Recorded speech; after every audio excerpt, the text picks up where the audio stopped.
Jonatina mate muka Jonatina mate muka Jonatina mate muka Jonatina mate muka Jonatina mate muka Jonatina mate muka Jonatina mate muka Jonatina mate muka Jonatina mate muka Jonatina mate muka Jonatina mate muka Jonatina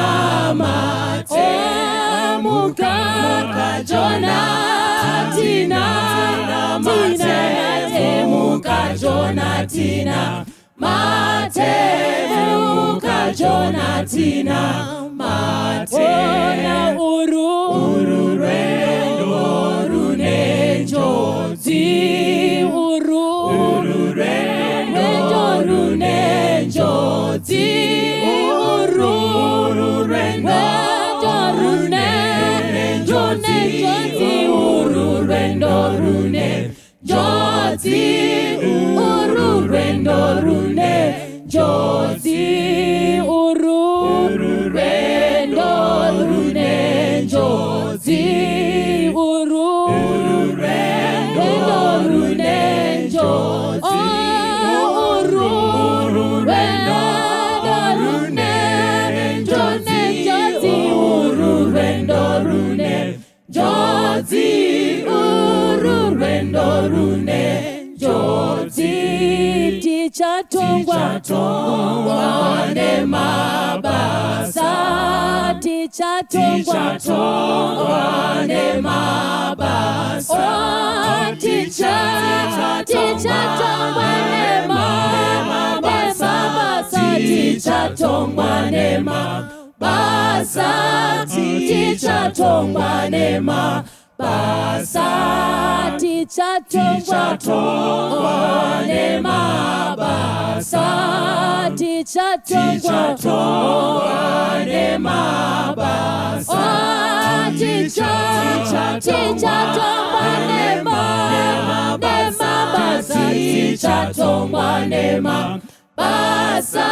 tichatongwa nemabasa uchasara nemabasa uchasara nemabasa iwe uchasara nemabasa uchasara nemabasa uchasara nemabasa chuya Jesu toreve chuya Jesu toreve chuya Jesu toreve chuya Jesu toreve chuya Jesu toreve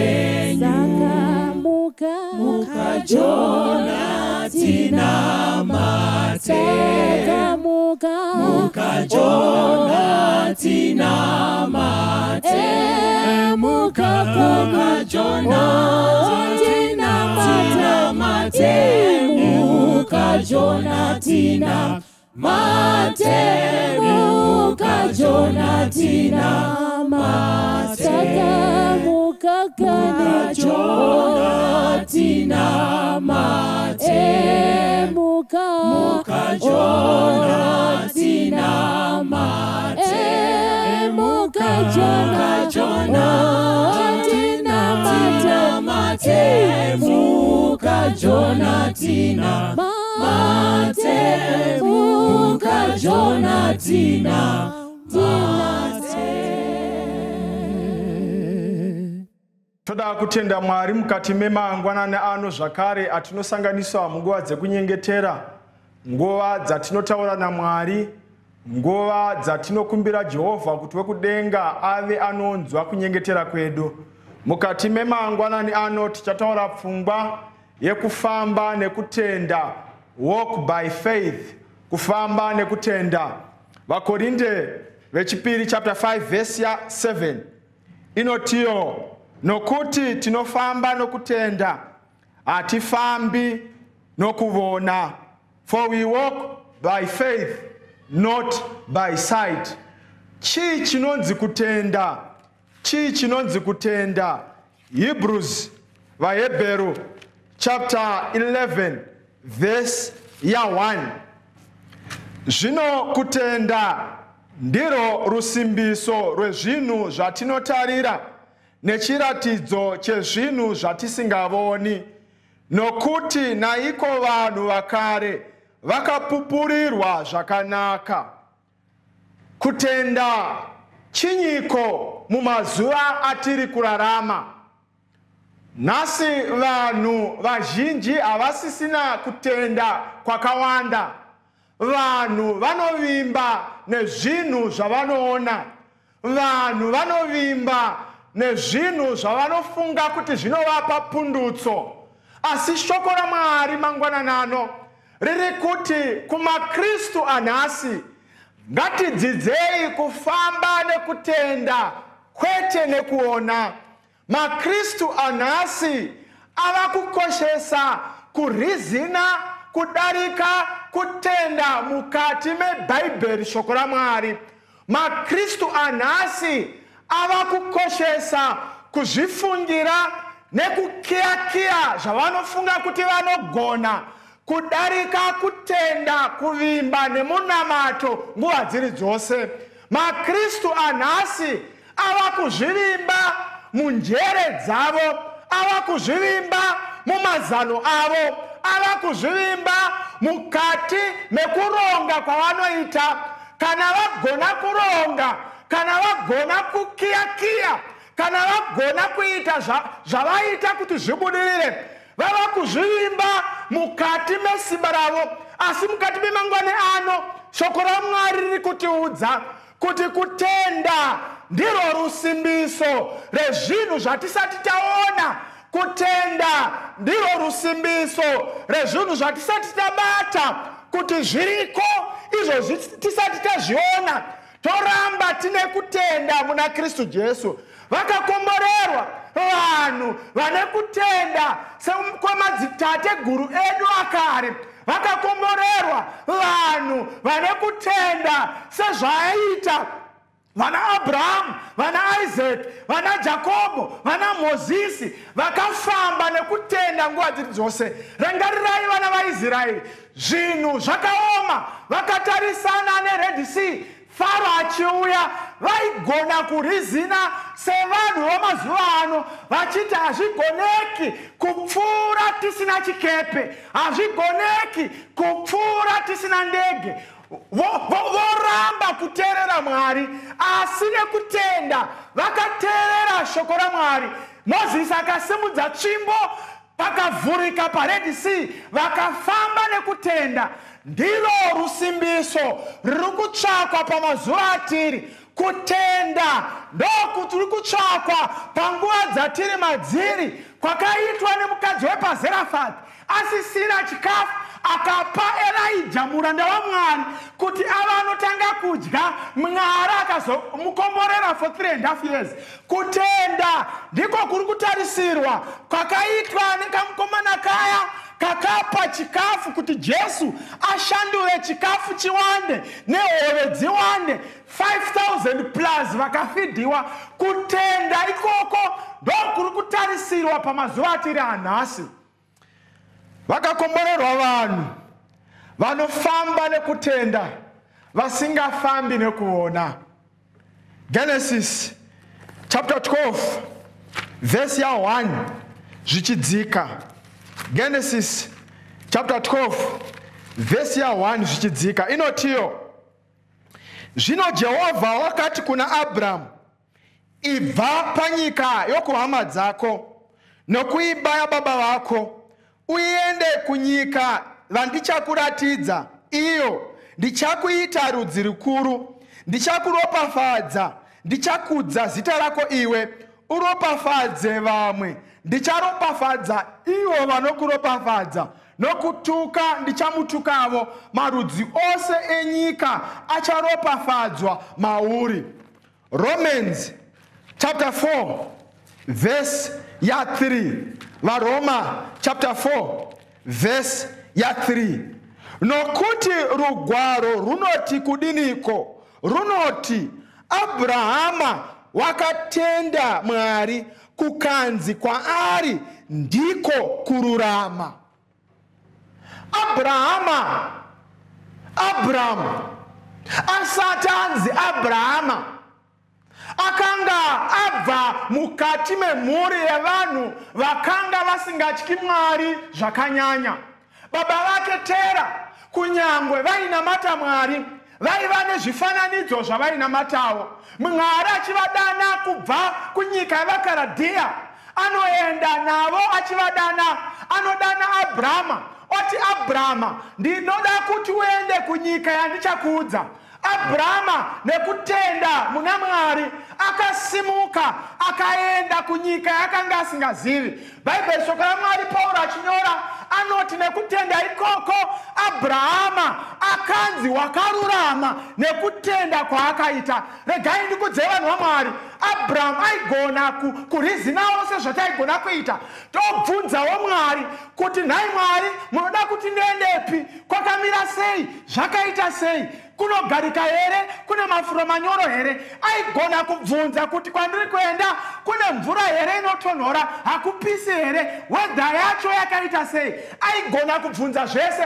Asi Bhaibheri rinotiro Abrahamu akasimuka nekutenda, akateerera Mwari, ateerera Mwari akanzi akarurama kuburikidza nekuteerera Mwari kwaakaita. Regai ndikudze vanhu vaMwari vanhasi. Vanhu vanhasi vamwe vanotenda nekuvimba mukati mematombo, vamwe vanotenda nekuvimba mukati mezvuma, vamwe vanotenda nekuvimba mukati memazai, vamwe vanotenda nekuvimba mukati memikaka, vamwe vanotenda nemapostori, vamwe vanotenda nevaprofita venhema. Asi vakaropafadzwa vanhu vanoramba vachitenda mushoko raMwari, vachitenda mushoko raMwari, votenda muna Jesu, kuti kuuya kwaJesu kuzotifira pamuchinjiko ndiko kwega kwatinowana upenyu husingaperi, ndiko kwega kwatinowana rubatsiro, ndiko kwega kwatinowana tariro, ndiko kwega kwatinowana kutenda kwamazuva atiri maari nguva dziri dzose.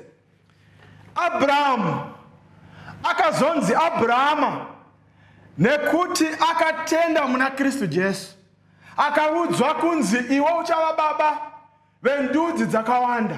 Akanzi iwewe kuburikidza nekutenda kwawaita, vana vako vachawanda senyeredzi. Abrahamu kutenda kwake tinokuona Mwari achitaura naye. Ukaenda kuna Genesis chapter 15 verse 6 inotiyo iye akatenda Jehovha akamuti ndiko kururama kwake. Akatenda muna Jehovha akanzi ndiko kururama naMwari. Zvii zvaunotenda mazviri, zvii zvaunovimba mazviri. Vakaropafadzwa vanhu vanotenda nekuvimba mukati meshoko raMwari nguva dzatiri madziri. Abrahama anoti anovimbiswa naMwari, uchava baba vendudzi dzakawanda. Akanga asati ane mwana. Tinomuona Abrahamu nekusatenda akasvika pakuwa ndokuita mwana kuburikidza naHaga ainzi Ishmaeri. Kwete kuti Ishmaeri ndiye aiye mwana wechipikirwa, asi Mwari akadzoka kwaari akataura naye zvakare. Abrahamu akatenda zvakare muna Kristu Jesu. Vakare vakambowawo asi vakadzoka muna Kristu Jesu. Vakakomorerwa vanhu vanoti vava havadzokeri kumarutse sembwa, asi vanosimuka vachidzokera kuna Kristu Jesu. Bhaibheri, shoko raMwari rinotiro Mwari amupa mwana anonzi Isaac. amupa mwana wechipikiro, akataura naye akati enda pagomo reMoria. Kuna Genesis chapter 22. Anoenda naye pagomo reMoria, asina achitarisira kuti Mwari aizomupa chipiriso chegwai. Mwari ndokutaura naAbhurahama akati isa mwana wako paaritari, anova iye mwechete Isaac, anomuisa Isaac paaritari. Akuda kumubaya, anonzwa inzwi richibva kudenga richiti Abrahamu, mira kubaya mwana wako Isaac, nekuti chibayiro chiriko kuseri kwegwenzi. Abrahamu akawazadzisa kutenda kwake nekuteerera Mwari, akavimba muna Mwari, akatenda kuti kunyangwe Isaac akafa, Mwari aizomumutsa zvakare. Hebrews chapter 11 verse ya 17. Nokutenda Abrahama achiedzwa wakabayira Isaka, iye wakanga agamuchira kwazvo zvipikirwa, wakanga achibayira mwana wake waakaberekerwa mumwe oga. Iye wakanga audzwa achinzi, muna Isaka vana vako vachatumidzwa, nokuti wakati Mwari unogona kumutsa munhu. Mwari unogona kumutsa munhu kunyangwe kuvakafa. Ndipapo kana tichitaura nomufananidzo paakamudzoserawo. Mwari anotaura naIsaac, Mwari anotaura naAbhurahama, anomutaurira kuti iwe Abrahamu, enda unobayira mwana wako Isaka. Kana waenda kunomubayira, Abrahamu akaenda nekutenda, achitenda kuti Isaac aizomutswa kubva mune vakafa, nekuti akatenda kuti Mwari anogonawo kuzviita, kumutsa vakafa. Rega ndikudze munhu waMwari, vakakomborerwa vanhu vanofamba nekutenda pamazuva atiri maari, vakakomborerwa vanhu vasingazvivimbi kunyangwe rufu rukanoka pamikova yeupenyu hwavo, vanoramba vane kutenda muna Kristu Jesu. Abrahama akadanidzwa kunzi baba wokutenda. Ningariyei, nekuti wakatenda muna Kristu Jesu. Vakakomborerwa vanhu vanoramba vane kutenda pamazuva atiri maari, vakakomborerwa vanhu kunyangwe zvaoma, kunyangwe zvichivava, kunyangwe zvichipisa, vanoramba vane kutenda nguva dziri dzose. Ndosaka shoko raMwari rati vakakomborerwa vanhu vanofamba nekutenda kwete nekuona. Tinotaura pamusoro pema heroes of faith, magamba ekutenda. Tinotaura pamusoro pana Noah, tinotaura pamusoro pana Moses, tinotaura pamusoro pana Rahabu aigona kuuraiwa panguva yeJeriko, tinotaura pamusoro pana Samson, tinotaura pamusoro pevanhu vakava magamba ekutenda panguva dzavari madziri. Newe nhasi unogona kunzi gamba rekutenda kana wagona kufamba muna Kristu Jesu. Ane mwanakomana ane upenyu, asina mwanakomana haana upenyu. Ndozvinotaura John chapter 5, 1 John chapter 5 verse 12. Ane mwanakomana ane upenyu, asina mwanakomana haana upenyu. Tikatenda muna Kristu Jesu, tikaunza upenyu hwedu muna Kristu Jesu, nesuwo tinogona kufamba tichinzi vakarurama kubudikidza nekutenda kwatinenge taita zuva rimwe nerimwe. Patinofamba ngatifambei nekutenda, patinogara ngatigarei nekutenda, patinoona ngationei nekutenda nguva dziri dzose. Ari panoti Mwari ndibatsirewo, wedzereiwo kutenda kwangu pamazuva atiri maari, wedzereiwo kutenda kwangu, mafambiro angu, maonero angu, mafungiro angu, maitiro angu ngaareflecte chimiro chaKristu Jesu. Mwari wedzeraiwo kutenda mandiri, wedzeraiwo kutenda mandiri. Kana ari pakadaro ngatsinzinene apo tinonamata. Mwari Baba ari kumusoro kudenga, twakukutendai nenguva yekunyengetera yamatipa, twakukutendai Jehovha nenguva yekukumbira kunzwa kwenyu nguva dziri dzose. Pamazuva atiri maari pane zvinhu zvakawanda zvinogona kutiwisira pasi, asi wedzeraiwo kutenda matiri nguva dziri dzose. Tipewo simba rekufamba nekutenda kwete nekuona. Pamwe tinodhauta simba renyu, tiregererewo Jehovha. Abrahamu makamuti baba wekutenda, akanzi akarurama kuburikidza nekutenda kwaakaita mamuri. Wedzeraiwo kutenda matiri nemazera edu akasiyana patinosangana nenhunha dzeupenyu. Tibatsirewo Jehovha. Vamwe mabasa apera, vamwe marriage life yavo haina kumira zvakanaka, vamwe vari kurwarirwa, vamwe vafirwa, vamwe vari kutsvaka mari nekuita mabhindauko akasiyana siyana. Wedzeraiwo kutenda, mubvise mweya wako kucompromise on situation nekuda kwemasituation avari maari. Tinokutendai Mwari nekuti munesu musabatana nhasi. Tonamata kuburikidza naKristu Jesu. Amen. Tenzi arido lombore dune chidziwiriro chedu tisachemu zviro zvese nechidziwiriro chedu ngedombo rine masimba ngevute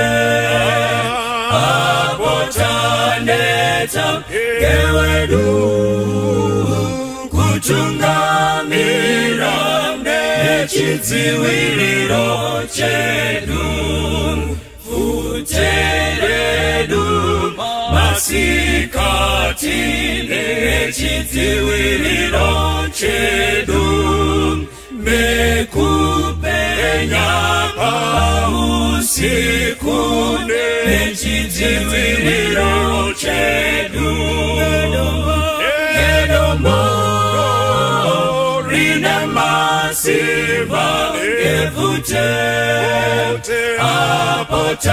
apotaneta ngewedu kutungamira nechidziwiriro chedu champupuri chatinera nechidziwiriro chedu kuna Mwari taponeswa nechidziwiriro chedu ngedombo rine masimba ngevute apotaneta ngewedu kutungamira nechidziwiriro chedu o Mwari bakoredu nechidziwiriro chedu kubatsiri muri pedyo nechidziwiriro chedu ngedombo rine masimba ngevute apotaneta ngewedu kutungamira nechidziwiriro chedu ngedombo rine masimba ngevute apotaneta ngewedu kutungamira nechidziwiriro chedu ngedombo rine masimba ngevute apotaneta ngewedu kutungamira nechidziwiriro chedu.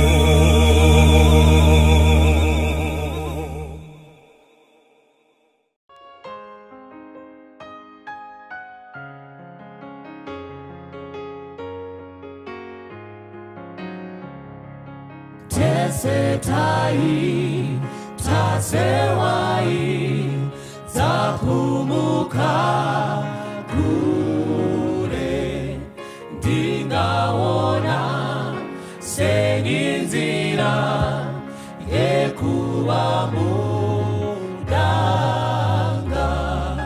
Ndirinzira upenyu uyikuna Baba asindegi. Ndirinzira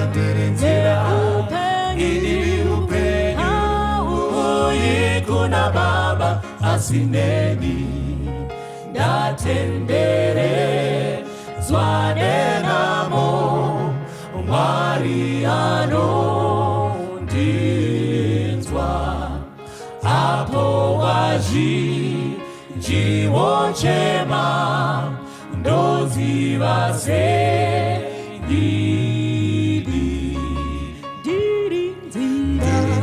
Ndirinzira Didi upeni Uyikuna baba asineni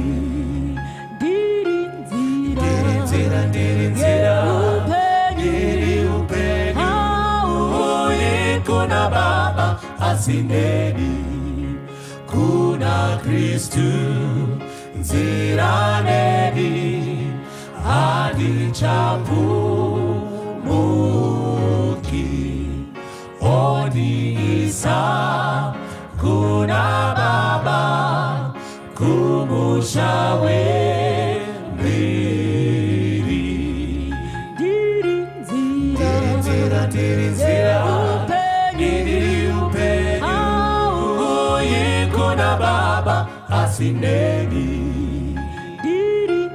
Ndirinzira Didi upeni Uyikuna baba asineni Ndirinzira Didi upeni Uyikuna baba asineni Ndirinzira Didi upeni Uyikuna baba asineni